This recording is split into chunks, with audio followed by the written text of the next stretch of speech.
Honestly, the worst thing I did during this period is not getting a haircut before shutting down or locking down.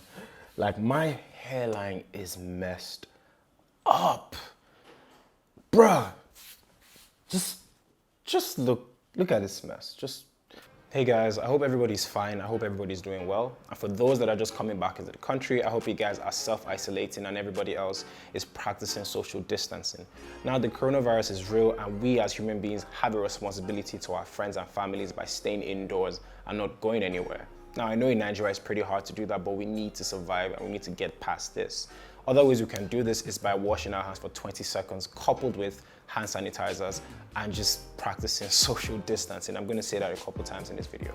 But I'm social distancing right now. I'm in my house, so I want to do my first Q&A. This is gonna be my first Q&A that I've ever done. So I asked my followers on Twitter and Instagram to ask me questions that were ranging from personal questions to tech questions. Now, some of these questions were really nice to have, while some, well, you'll see as this video goes along. It's really, really funny anyway.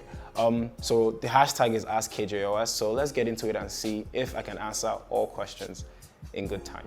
So on Twitter, Torimu asked me, why are you so anti-iPhone? I'm kind of using an iPhone to actually do this video, so yeah. But to give context to the entire thing, when I was a bit younger, I had a big brother that couldn't shut up about the LG Nexus 5. He threw it in my face from time to time, saying it's the best phone he has ever used and whatnot. So because of that, and because of the big influence he had on me when it came to music, when it came to women, games, and cell phones, just don't tell him I said that, I eventually got the Samsung Galaxy S2, which, to be fair, I became a nuisance to my friends over and over again, so I can fully understand why they think I was anti-iPhone. But what they didn't know is I moved phones based on the OS and if the OS was working for me. So because of that, I got the BlackBerry, I used the Samsung Galaxy S2. Eventually, I got the iPhone 6 and I used the iPhone 7. Now, currently, I use the iPhone XS Max and the Pixel 3 XL. So as a tech YouTuber, you can't really be biased because it's not the most ideal thing. You have to be very neutral when you're actually reviewing anything or when you're recommending things to anybody. So I'm not anti-iPhone. From Muna_Obi, is there a significant difference between the Apple Watch Series 4 and the Apple Watch Series 5? Well, the Apple Watch Series 5 has a new always on display. It has a new battery, it has a new built-in compass that helps with Apple Maps, and it has a new design. Is that a significant difference to get a new Apple Watch Series 5? Not necessarily. So the always on display is great for people that don't always want to tap the bezel or tap the screens of their watches. They can just look and it's always there. I currently use the Fossil Sports watch, so it has already always on display, which is great. I wouldn't say it's a great thing to, or rather, I wouldn't say it's a reason to switch from the 4 to the 5. Also, the battery life on the 5, Apple claims it gives you 18 hours. Most people say that I know, say it gives them 12 to 13. So it's something you have to test on your own or if you have to buy. Is it a reason to switch? I necessarily don't think so. If you have the Apple Watch Series 4, I think you're okay with it. And you can just wait till at least the Apple Watch Series 6 comes out and there's a big, big difference. Just like the iPhone 10 and the iPhone 11. If you have the 10, you don't need to get the 11. You should wait for the 12. From XL2 Letters on Twitter.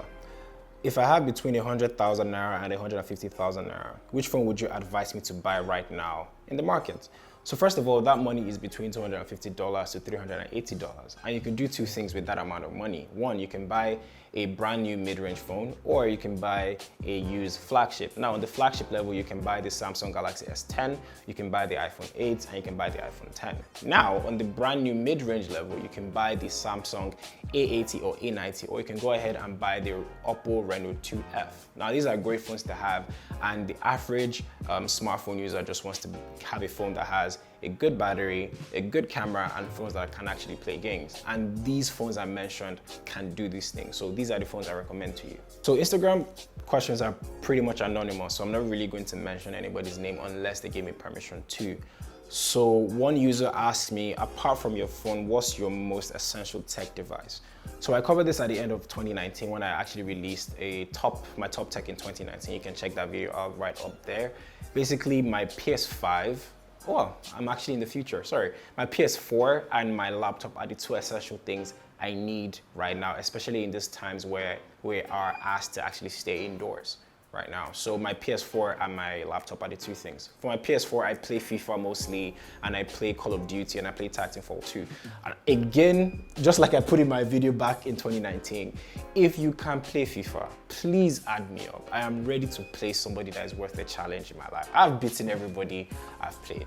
I'm serious. Even online, I've beaten so many people. So if you can play FIFA, just let me know. Next question is from RJ Tech. Now I can mention his name because he's a friend of mine and he's a fellow YouTuber like myself. I linked his channel in the description below so you guys should check it out. He's also about to hit 1,000 subscribers, which is really great. And to be fair, he has probably hit that milestone by the time this video comes out, but you guys should still check him out and subscribe to his channel. Now, RJ asked me what motivated you to start making tech videos. Now, when I was a bit younger, I mostly was the IT guy growing up. I helped people that couldn't help themselves when it came to laptops and computers. And that kind of translated into when I was in university. At that period in time, smartphones were on the rise. So my friends and I would argue aggressively on what phone was better than what phone. An iPhone is better, Android is better, blah, blah, blah. And by the time I got back to Nigeria, that was in 2017, I watched my first tech video on YouTube, which was from MKBHD and probably Super Saf, if I remember. And both videos were on the Pixel 2. And I just looked at it like, okay, this is something I can actually keep watching. So as time went on, I was looking for what my passion is, because I was at that point where I wasn't really sure of what I wanted to do in life. And I'm like, you know what? I think I can actually do what these guys are doing. I'm pretty well spoken. I'm pretty great with my audience and when I talk with people, and people actually take my recommendations. So I said, you know what, I'm going to start YouTube videos. I'm going to start tech YouTube videos. So I bought a new laptop. For my editing, I learned how to edit on Adobe Premiere Pro. I bought a new camera, bought new lights, and said, you know what, let me actually start doing these things. And if you watch my first video, which I dropped on September 26, 2019, you can, the link is right up there.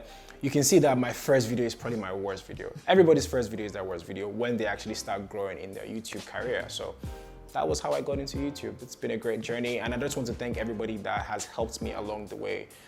Without that, I would probably not be here, so thank you guys very much. Next question, the other that takes a chunk of your MacBook storage space, what is it? So I remember having an iPod Touch, which I still do, by the way. This is my iPod Touch. Okay, can we sidebar a little bit and just see the size difference between these two devices? Is it crazy how far we've come? And I know I say that all the time, but it's just crazy when I actually look back. So I remember having an iPod Touch, and I remember when trying to put music on iTunes, you would see like this big yellow chunky bar taking like 3 gig or 4 gig of other space. And I think back then I couldn't delete it for some reason, but now on your MacBook, you can actually delete that. I linked it, I put the link in the description below to actually check that out. It's an article. But anyway, the other, like they say, is not storage space your Apple MacBook can actually categorize. It's stuff like your cache files, your PSD, PDF files, document files that your MacBook can actually categorize in one thing. So that's what your other space is. Like I said, link in the description for people that actually want to delete that. _Afi_A said I should do a get to know me tag. I have never actually done this before, but then I realized a lot of people actually don't know who I am. So I'm gonna do quick fire questions, 10 quick fire questions of a get to know me tag. First things first, my name is Koinsola or Shinubi. I'm Yoruba. Number 1 says, where did you grow up? I grew up in Lagos, Nigeria, and I currently live in Lagos, Nigeria. Second question is, how tall are you? I want to say I'm 6'3". But deep down, I know like I'm 6'2". I like to add like 1 inch to my height every now and then. I know everybody fights me for this, but it's whatever. Third question is, dogs or cats? Dogs, without a doubt. I grew up in a place where people saw cats as, well, witches and stuff. So it's kind of something that has gone through me as I grew up. But even regardless of that, dogs anyway. Fourth question is, what year were you born? I was born June 15th, 1993. Fifth question is, what is your favorite drink? Water. Water is my favorite drink because it's the best thing to take. Everybody should stop taking fizzy stuff. That goes for my little sister if she's watching this. Now, sixth question is, what sport do you play or have you played? I have played most sports, from basketball, football, rugby, American football, athletics, and so many other things. But what I currently play is rugby every now and then on Saturdays or on Sundays. What's your favorite movie? Seventh question, what's your favorite movie? Inception. Inception is my favorite movie, without a doubt. Eighth question is, who are your favorite YouTubers? So I have a few in mind that comes to my head. One, HITC Sports. He's just an Irish guy that rants about football. I think is really engaging for football fans out there. Soccer, if you will. Second is MKBHD because of YouTube tech videos. This is probably one of the reasons I started watching tech videos, so shout out to him. Third is Variant Comics. Variant Comics is a channel that talks strictly comic books from DC to Marvel and so many others. I think everybody should check out each channel. I will also link their channels in the description below for people that actually don't know who they are. Eighth question is, are you single or are you taking? I'm taking. Thank you very much. Ninth question is, how many siblings do you have? I have 3 siblings, an elder brother, an elder sister, and a younger sister. And the 10th question is, show us your songs tab on Spotify. Well, that can easily be done. So this is exactly what my Spotify looks like. It's pretty much have like different playlists here and there, have songs here and there, but kind of moving to YouTube music and actually trying to see what YouTube music is about. So I'm gonna give my Spotify a little break. So, next question is, why art thou so awesome? Well, like my fellow politicians will say, it's God though. It's really God, to be fair. Can't really help it. Okay, here we go. These are the next 4 questions that. So basically, back in Nigeria here, marriage is such a big thing. People want to say they don't want to get married, but a lot of people actually want to get married. So 4 people asked me the same questions. 4 random people asked me the same questions. When will you marry? When will you marry? When will you marry? When will you marry? Okay, first of all, I haven't even hit 30 yet. I have like a couple more years before I'm 30. Second of all, I have to get my money up. My money isn't where I want it to be. And third of all, she's about to do her master's and PhD. So whenever she's ready, yeah, we move. But none of us are ready to get married anytime soon. So, but if you do want to get married, give me an invitation. I'll buy a suit. I look fresh. I look fly. Probably by then I can get a haircut. But since till then, I'm taking it slow. Anyway, that's it. Thank you guys for making my first Q&A very possible. Also, I hope you guys are staying home safe. Again, that is the most important thing. Also, the internet is a great place for entertainment. You can actually do a lot of challenges on TikTok and Instagram. You can read a book, you can learn a new skill, you can do so many other things. The most important thing is to be safe until this blows over. Thank you guys for watching, and I'll see you guys soon.